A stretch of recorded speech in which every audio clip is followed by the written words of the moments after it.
तो हेलो मेरे प्यारे बच्चों, कैसे हैं आप सब। आपका भाई अमरजीत एक बार फिर से आ गया है एक नए वीडियो में। और आज के इस वीडियो में हम लोग F बराबर R/2 यानी कि फिजिक्स के पहले चैप्टर के एक बहुत ही शानदार टॉपिक को सिद्ध करने जा रहे हैं। बेटा हम लोग को पहले चैप्टर में पढ़ना है रिफ्लेक्शन ऑफ लाइट यानी कि प्रकाश का परावर्तन। तो इसमें एक टॉपिक है दर्पण। तो दर्पण हम लोग जब पढ़े थे तो दर्पण दो प्रकार की होती थी। कौन कौन? एक अवतल दर्पण, एक उत्तल दर्पण। तो उसी में दर्पण के फोकस दूरी और वक्रता त्रिज्या के बीच में संबंध को आज हम लोग स्थापित करेंगे। तो बेटा चलिए बिना किसी देरी के हम लोग वीडियो को स्टार्ट करते हैं। तो मैं आपका साइंस और मैथ मेंटर अमरजीत कुमार एक बार स्वागत करता हूं टॉपर से इस प्यार भरे परिवार में। ठीक है बेटा, तो आज का ये जो सेशन है, आज का जो वीडियो है, आप सभी के लिए बहुत ही ज्यादा इंपॉर्टेंट होने वाला है, क्योंकि आज के इस वीडियो में हम लोग एक बहुत ही महत्वपूर्ण टॉपिक को सिद्ध करने जा रहे हैं जिसका नाम है F बराबर R/2। ठीक है, तो सभी बच्चों को ये इंतजार था बहुत पहले से ही कि कब सर जी आएंगे और इसको सिद्ध कराएंगे। तो आज मात्र 10 मिनट के अंदर इस टॉपिक को आज हम लोग इस संबंध को सिद्ध करके आप लोग को दिखाएंगे बेटा। तो चलिए, अगर वीडियो अच्छी लगेगी तो लाइक कर दीजिएगा और कमेंट भी कर दीजिएगा। चलिए वीडियो स्टार्ट करते हैं। तो जैसा कि आप सब देख रहे हैं कि यहाँ पर मैंने सबसे पहले एक अवतल दर्पण बना लिया है। ये एक अवतल दर्पण है। ठीक है, अब हम लोग जानते हैं कि बेटा ये जो AB देख रहे हो आप लोग, AB क्या है? AB परावर्तक क्या है बेटा? किरण है। क्या है बेटा? ये क्या है? आपतित किरण। सॉरी, यहाँ पर AB जो है वो आपतित किरण है और ये दर्पण से परावर्तन के बाद बेटा फोकस से गुजर रही है। क्यों? क्योंकि ये जो आपतित किरण है वो मुख्य अक्ष PC जो है बेटा एक मुख्य अक्ष कह सकते हैं, प्रधान अक्ष कह सकते हैं दर्पण का। ये मुख्य अक्ष के क्या है बेटा? समानांतर है। तो हम लोग जानते थे, पहले हम लोग नियम पढ़े हैं कि जब दर्पण के मुख्य अक्ष के समानांतर कोई किरण आती है तो परावर्तन के बाद कहां से गुजरती है बेटा? फोकस से गुजरती है। तो चलिए इस पे हम लोग डिटेल से वीडियो बनाएंगे। तो देखिए यहाँ पर ध्यान से, यहाँ पर अगर ध्यान से देखिए M और M' क्या है बेटे? एक अवतल दर्पण है। तो मैंने यहाँ लिखा हुआ है कि दिया है M और M' एक अवतल दर्पण है। P दर्पण का ध्रुव है। देखो यहाँ पर ये जो P पॉइंट है ये क्या है बेटा? दर्पण का ध्रुव बोलते हैं, इसे पोल बोलते हैं, जिसे हम लोग P से डिनोट करते हैं। ठीक है, अब सभी दूरियां चूंकि दर्पण के ध्रुव से ही मापी जाती हैं, तो देखो यहाँ पर ये F क्या है बेटा? ये जो F है आपका दर्पण का फोकस दूरी है। तो बेटा PF क्या हो जाएगा? आपका फोकस दूरी हो जाएगा। ध्रुव से फोकस तक की दूरी को फोकस दूरी बोलते हैं। PF क्या हो जाएगा बेटा? F यानी फोकस दूरी हो जाएगा।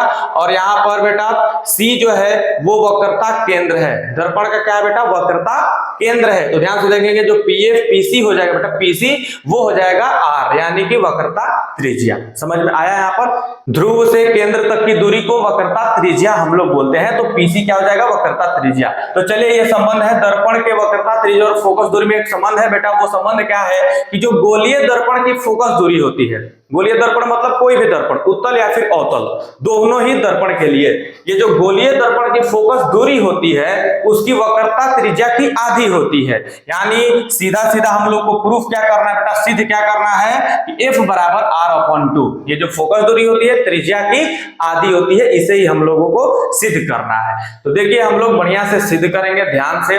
तो ध्यान से अगर देखेंगे आप लोग तो यहाँ पर दिया गया है बेटा कि ये AB, यहाँ पर AB मान लेते हैं ये क्या बेटा? AB B पॉइंट पर ये क्या कर रहा है बेटा? परावर्तित हो रहा है। ठीक है, तो AB क्या हो जाएगा? आपतित किरण। AB क्या हो जाएगा बेटा? आपतित किरण। और PC यानी मुख्य अक्ष क्या है? समानांतर है। समानांतर है कि नहीं? तो ये कहां से गुजरेगा? फोकस दूरी से गुजरेगा। कहां से गुजरेगा बेटा? फोकस से गुजरेगा। तो ध्यान से यहाँ पर लिखेंगे, यहाँ पर रिफ्लेक्शन की घटना हो रही है। अगर ध्यान से देखें तो यहाँ पर क्या हो रही है बेटा? रिफ्लेक्शन की घटना हो रही है, परावर्तन का घटना हो रहा है। तो बीच में अगर हम लोग यहाँ पर C पॉइंट से एक और काल्पनिक रेखा खींच दें, जो कि क्या हो जाएगा बेटा? किसी भी दर्पण पर अभिलंब होता है। ये आप लोग को पता है नियम? नहीं पता है तो जान लो कि दर्पण के केंद्र से होकर जो भी प्रकाश की किरण गुजरती है वो क्या होती है? दर्पण पर सीधी अभिलंब होती है। क्या होती है बेटा? दर्पण पर सीधी अभिलंब होती है। तो हम लोग क्या लिख सकते हैं बेटा? परावर्तन के नियम से, परावर्तन के नियम से, परावर्तन के नियम से। परावर्तन का नियम क्या बोलता है बताओ? परावर्तन का नियम ये बोलता है कि आपतन कोण और परावर्तन कोण दोनों आपस में बराबर होते हैं। जब ये अभिलंब है तो ये हुआ आपतन कोण और ये हुआ परावर्तन कोण। तो बेटा एंगल ए बी सी वो बराबर हो जाएगा किसके बेटा? ये वाला एंगल इसके बराबर हो जाएगा किसके? सी बी एफ के। लिख लो एंगल सी बी एफ। समझ में आ गया? क्योंकि यहां पर लिख सकते हैं I is equals to R. कोई दिक्कत? ये परावर्तन का नियम बोलता है। सही है यहां तक? चलो आगे बढ़ते हैं। तो अगर हम लोग क्या देखें, ए बी जो है वो पीसी के पैरेलल है। चूंकि ए बी जो है बेटा वो पीसी के पैरेलल है। पैरेलल है किसके बेटा? पीसी के। तो ध्यान से देखेंगे ये वाला एंगल और ये वाला एंगल भी बराबर हो जाएगा एकांतर अंतःकोण से। एकांतर अंतःकोण क्या होता है बेटा? देखो दो पैरेलल लाइंस ऐसे जाती है, अगर एक लाइन इसको इंटरसेक्ट करे तो ये वाला एंगल इस एंगल के बराबर होगा और ये वाला एंगल इस एंगल के बराबर होगा। क्यों? एकांतर अंतःकोण से। तो चलो ये वाला एंगल इसके बराबर हो जाएगा, तो लिख लो इसलिए angle A B C is equals to angle A B C is equals to B C F. तो यहाँ जो एंगल ए बी सी होगा एंगल बी सी एफ के बराबर हो जाएगा। तो लिखो एंगल ए बी सी बराबर एंगल बी सी और एफ। ठीक है? कोई दिक्कत है यहाँ तक? यहाँ तक कोई दिक्कत है? बराबर हम लोग क्या लिख देंगे? एंगल आई। कोई दिक्कत है? आपतन कोण एंगल आई। कोई दिक्कत? यहाँ तक तो कोई दिक्कत नहीं है।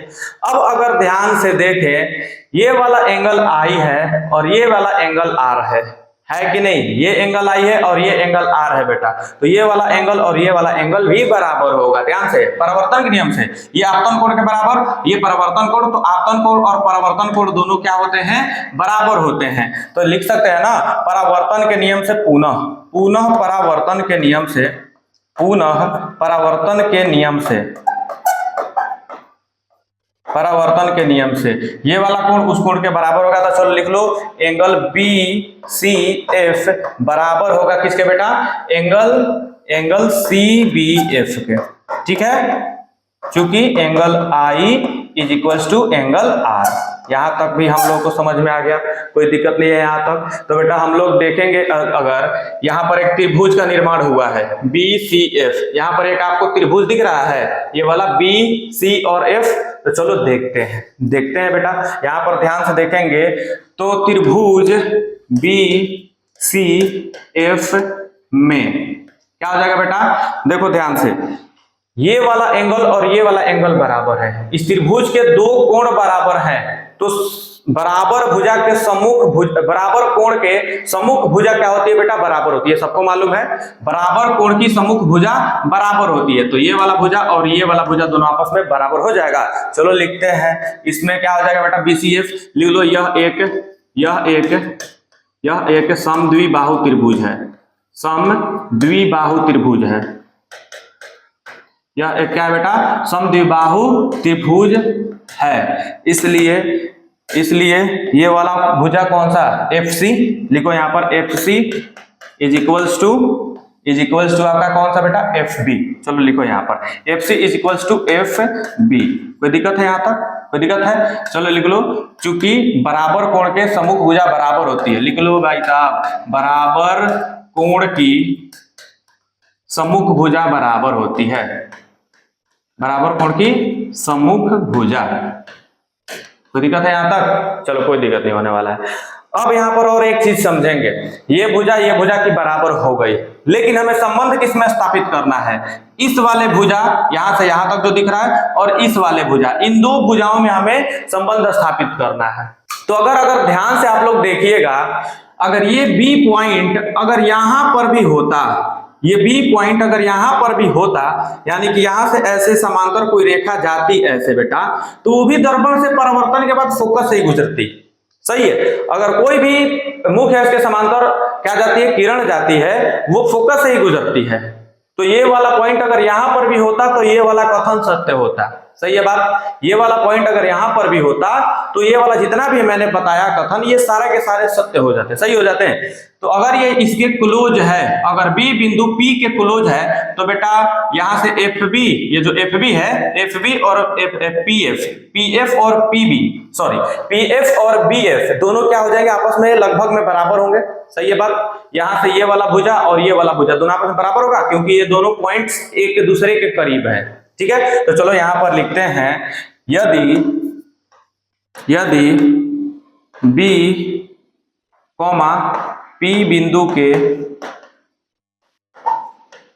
करीब हो, क्या हो बेटा, करीब हो, तो क्या होगा भाई साहब, ये जो BF होगा वो बराबर होगा किसके, PF के, लगभग में। कोई दिक्कत है यहाँ तक, लगभग में क्या हो जाएगा बेटा, बराबर ही होगा, कोई दिक्कत नहीं, वो उसके पास भी आ सकता है, इसमें कोई घबराने वाली बात नहीं है। ठीक है, तो चलो यहाँ तक BF जो है PF के बराबर है भाई साहब, BF जो है वो PF के बराबर है, ये वाला भुजा इसके बराबर हो गया, तो बेटा FC और PF भी बराबर होगा कि नहीं, तो लिख लो यहाँ पर, इसलिए PF is equals to FC, चूंकि BF इज इक्वल्स टू बेटा किसके बराबर है, FC के बराबर है, ये दोनों भुजा बराबर है, तो बेटा PF जो होगा FC के भी बराबर होगा। कोई दिक्कत है यहाँ तक, चलो अब हम लोग चलते हैं, कुछ आगे देखते हैं। तो बेटा PC जो है, PC किसके बराबर हो जाएगा बेटा, PC जो है वो किसके बराबर है, यहां से देखो ये PC जो है किसके बराबर है, PF प्लस FC के बराबर है, तो लिख लो PC बराबर PF प्लस में FC। यहां तक तो कोई दिक्कत नहीं है। यहां तक हम लोग अगर अलग कर दें, अगर हम लोग PC की बात देखें, वक्रता त्रिज्या की बात देखें, तो ये बेटा PC जो है वो PF प्लस FC के बराबर है, सही है। तो चलो आगे अगर बढ़ेंगे और, तो बेटा PC जो है वो किसके बराबर हो जाएगा, ये PF और FC दोनों बराबर है ना, PF और FC बराबर है, तो बेटा PF प्लस में हमने लिख दिया PF, तो दिक्कत, चूंकि PF बराबर FC, ये दोनों बराबर हैं, तो मैंने एक ही लिख दिया, FC के बराबर PF लिख दिया। चलिए अब आगे बढ़ते हैं, यहीं पर सारा खेल खत्म करना है भाई साहब। चलो तो आपका जो PC है वो बराबर हो जाएगा बेटा, PF जोड़ेंगे तो 2PF के, कोई दिक्कत, 2PF। ठीक है, तो बेटा PC क्या माने थे हम लोग, PC क्या था, माने थोड़ी ना थे, PC क्या था बेटा, PC था R और PF था F। चलो लिखो, PC क्या था, R था, और ये जो PF था वो बेटा F था, तो 2F बराबर R आ गया, इसलिए हम लोग बेटा लिख सकते हैं F बराबर, ये R के नीचे आ जाएगा 2, अगर इस साइड लेकर आएंगे तो R अपॉन 2, तो बेटा यही तो सिद्ध करना था, हो गया प्रूफ्ड मात्र 10 मिनट में।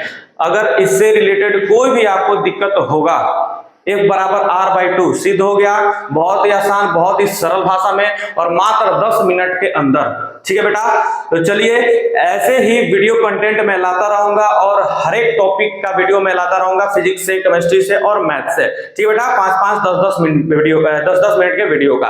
ठीक है बेटा, तो बेटा अगर ऐसे आप लोग वीडियो सीरीज चाहते हैं तो एक बार कमेंट में लिख देंगे कि हाँ सर बहुत अच्छा लगा, ऐसा ही छोटा छोटा आप लोग वीडियो लाते रहिए, और आप लोग प्यार दिखाइए, लाइक कर दीजिएगा, कमेंट कर दीजिएगा, और भरपूर होकर पूरा वीडियो को शेयर कर दीजिए बेटा, और चैनल पर अगर नए होंगे तो चैनल को सब्सक्राइब कर लीजिएगा। चलिए मिलते हैं आप सबसे अगले वीडियो में, bye bye, tata, take care.